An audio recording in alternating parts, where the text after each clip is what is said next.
Good morning, students. Today we start with evaporation.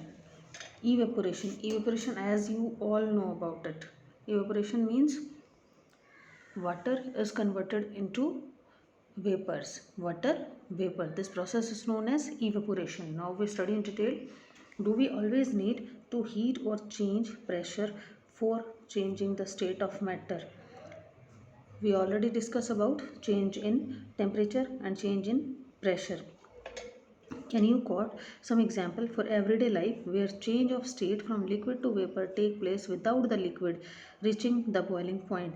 Water when left uncovered slowly changes into vapors. Wet clothes dry up. What happens to the water in the above two examples? Then हम लोगों ने क्या पढ़ा है इसमें? ये कह रहा है कि जैसे ही हमने गीले कपड़े सुखाए हैं तो वो सूख गए, उसमें से जो पानी था वो खराब चला गया, कहाँ चला गया वो नहीं पता. We know that particle of a matter are always moving.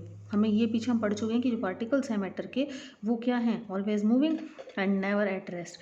और हम लोगों ने प्रॉपर्टीज़ में पढ़ा था, मैटर पार्टिकल्स की प्रॉपर्टी में यही पढ़ा था हम लोगों ने. They are always moving, they are never at rest. At a given temperature in any gas, liquid or solid, there are particles with different amount of kinetic energy. यहाँ पे पार्टिकल्स हैं जो अलग अलग डिफरेंट अमाउंट ऑफ, जिनकी क्या है? Kinetic energy. जैसे जैसे हम टेम्परेचर इंक्रीज करते हैं काइनेटिक एनर्जी क्या हो जाती है? बढ़ जाती है. In case of liquid, a small fraction of particle at the surface. Liquid में क्या है? थोड़े से पार्टिकल हैं सरफेस के ऊपर, having higher kinetic energy, is able to break away from the forces of attraction of the other particle and get converted into vapour. जो हम लोगों ने कहा कि जो वाटर है वो वेपर्स में कैसे कन्वर्ट होगा? जब उनके बीच की जो पार्टिकल्स के बीच में जो फोर्सेज है वो सारी की सारी खत्म हो जाएगी. क्यों? कैसे खत्म होगी? जब काइनेटिक एनर्जी इंक्रीज होगी तो फोर्सेज अपने आप सारी खत्म होके और वो दूर दूर मूव करने, फास्टली मूव करना शुरू करेंगे. Is able to break away from the forces of attraction of other particles and get converted into vapors. This phenomena of change of liquid into vapors at any temperature below its boiling point. Liquid का change होना vapours में उसके boiling point से कम temperature पे, that is known as evaporation. Okay, evaporation means भाप, पानी का भाप में बदलना. Now we study factors affecting evaporation, कि फैक्टर ऐसे कौन कौन से हैं जो इवेपोरेशन को अफेक्ट करते हैं. अगर टेम्परेचर ज़्यादा है, ह्यूमिडिटी ज़्यादा है, कुछ ऐसे और भी फैक्टर्स हैं जो इसको अफेक्ट करेंगे. अगर टेम्परेचर ज़्यादा है तो क्या होगा? हम लोग इमेजिन कर सकते हैं, अगर बाहर का टेम्परेचर बहुत ज़्यादा है तो इवेपोरेशन क्या रहेगा? ज़्यादा. अगर ह्यूमिडिटी ज़्यादा है, यानी हवा में पानी की आर्द्रता क्या है? आर्द्रता बोलते हैं ह्यूमिडिटी को. ह्यूमिडिटी अगर ज़्यादा होगी तो इवेपोरेशन क्या रहेगा? कम. Okay, now let us study in detail. We saw that when temperature increases, temperature अगर इंक्रीज हो तो इवेपोरेशन इंक्रीज हो रहा है. ह्यूमिडिटी अगर ज़्यादा है तो इवेपोरेशन डिक्रीज हो रहा है. अगर सरफेस एरिया हम लोग इंक्रीज कर देते हैं तो इवेपोरेशन क्या हो जाएगा? ज़्यादा. जितना ज़्यादा सरफेस एरिया होगा उतना ही ज़्यादा क्या होगा? इवेपोरेशन. इवेपोरेशन तभी ज़्यादा. अगर सरफेस एरिया कम है तो इवेपोरेशन क्या रहेगा? कम.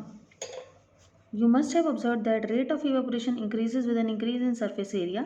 We know that evaporation is a surface phenomena. If the surface area is increased, the rate of evaporation also increases. For example, एक example भी दिया है इसने. While putting clothes for drying, we spread them out and increase of temperature. We spread them out. हम लोगों ने इसका example और भी देख सकते हैं. अगर हम लोगों ने एक टब भर के पानी रखा है, वो पानी अगर बाहर बहुत तेज़ धूप है तो उसमें से इवेपोरेशन होगा, बट इन स्मॉल अमाउंट. ठीक है. वहीं अगर मैंने एक ग्लास में पानी रख दिया है तो ग्लास वाले पानी का इवेपोरेशन क्या होगा? कम. यहीं अगर फर्श पे पानी गिर गया है तो वो पानी काफ़ी ज़्यादा सरफेस एरिया घेर रहा है तो वो पानी जल्दी सूख जाएगा. तो क्या बता सकते हैं हम कि as the surface area increases the evaporation also increases. Second, with the increase of temperature, कि अगर हमने टेम्परेचर बढ़ाया है, with the increase of temperature more number of particles get enough kinetic energy to go into the vapour state. जैसे जैसे temperature increase होगा, जैसे जैसे टेम्परेचर इंक्रीज होगा वैसे वैसे ही काइनेटिक एनर्जी इंक्रीज होगी और वेपर्स की स्टेट बढ़ती जाएगी. अ डिक्रीज इन ह्यूमिडिटी, अगर ह्यूमिडिटी को डिक्रीज कर दिया जाए. Humidity is amount of water vapour present in air. The air around us cannot hold more a definite amount of water vapour at a given temperature. If the amount of water in the air is already high, the rate of evaporation decreases.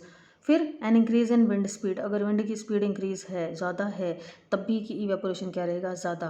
It is a common observation that clothes dry faster on a windy day. With the increase in wind speed the particle of a water vapour move away with the wind, decreasing the amount of water vapour in the surrounding. Okay, तो this is all about the evaporation. Evaporation क्या था, पानी का भाप में बदलना. कैसे increase कर सकते हैं हम लोग टेम्परेचर को इंक्रीज़ करके भी इवेपोरेशन को इंक्रीज़ कर सकते हैं. सेकेंडली, सरफेस एरिया इंक्रीज़ करके हम इवेपोरेशन इंक्रीज़ कर सकते हैं, ह्यूमिडिटी को कम करके और विंड स्पीड को इंक्रीज़ करने के कारण. तो ये फैक्टर्स थे जिससे कि हम इवेपोरेशन को इंक्रीज़ कर पा रहे हैं. Now we study how does evaporation cause cooling. कि जब इवेपोरेशन होती है, जब हमें पसीना आता है और हम क्या करते हैं, जब पसीना आ रहा है और फिर आके जब छाया में खड़े होते हैं या हवा में खड़े होते हैं तो हमें कूलिंग, ठंडा महसूस होता है. क्यों? क्योंकि इवेपोरेशन हो रहा है वाटर का, और जैसे जैसे इवेपोरेशन होगा it cause cooling. In an open vessel the liquid keep on evaporating. The particle of a liquid absorb energy from the surrounding to regain the energy lost during evaporation. In an open vessel, the liquid keep on evaporating. The particle of a liquid क्या करेंगे, जैसे जैसे evaporation होता रहेगा तो उसकी कमी को पूरा करने के लिए लिक्विड क्या करता रहेगा, आस पास से एनर्जी को गेन करता रहेगा जो इवेपोरेशन में लूज हो रही थी उसकी जगह पे. This absorption of energy from the surrounding make the surrounding cold. Okay, जब इवेपोरेशन हो रहा है तो कुछ तो लॉस हो रहा है एनर्जी का. उस लॉस को पूरा करने के लिए क्या करते हैं, जो वेसल है या फिर मेरे पास जिसमें भी इवेपोरेशन हो रहा है वो बॉडी बाहर से सराउंडिंग से क्या करती है, हीट को या एनर्जी को एब्जॉर्ब कर लेती है, और एब्जॉर्ब करने से वो कहाँ प्रोड्यूस करती है, cooling. Now examples, what happens when you pour